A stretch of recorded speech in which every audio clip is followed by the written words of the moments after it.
May i-share lang po sa inyo. Yung pong aking kaklase ay, noon pa po, nasishiran ko po siya. Siya po binabahaginan ko. Siya po ay may stage 4 po na cancer. Siya po talaga, ilang beses ko pong niyaya dito, pero hanggang share lang po ako, hindi po siya talaga nayaya ko din ngayon. Bigla pong tinawag po ako kahapon na, yun nga daw po lagay na.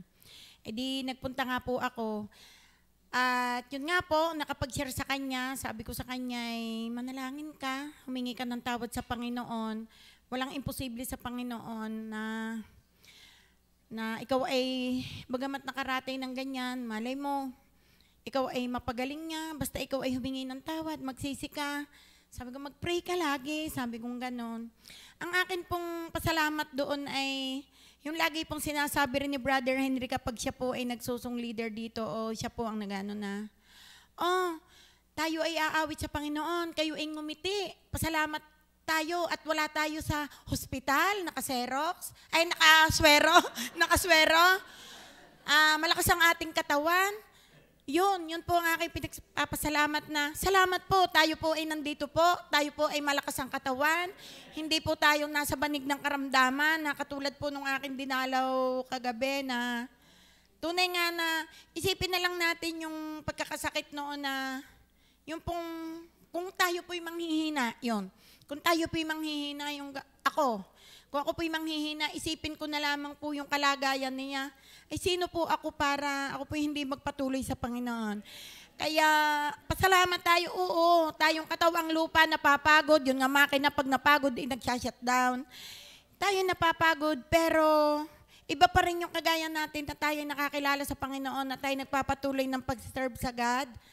At yun nga po ang lagi po nating huwag kalimutan ang manalangin, ang paghingi ng tawad.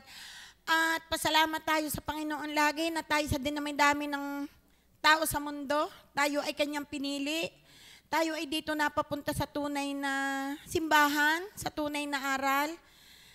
Oo, bagaman talagang ang ating pastor ay talagang siya ay napakagaling sumaliksik ng salita ng Panginoon. Na siguro kaya naman siya ay ganon, tayo ay kanya laging itinutuwid. Tanggapin natin sa sarili natin na tayo talaga ay di hamak na walang alam, yung ganon. Kaya tayo nga ay magsumika pa na madagdagan natin ang ating pag-iintindi sa salita niya. Kaya yun po ang aking may share na pasalamat ako pa talaga sa Panginoon na biyaya na ako ay wala sa kalagayan ng aking kumaring Gina na hinipo ko nga po ang kamay malamig na.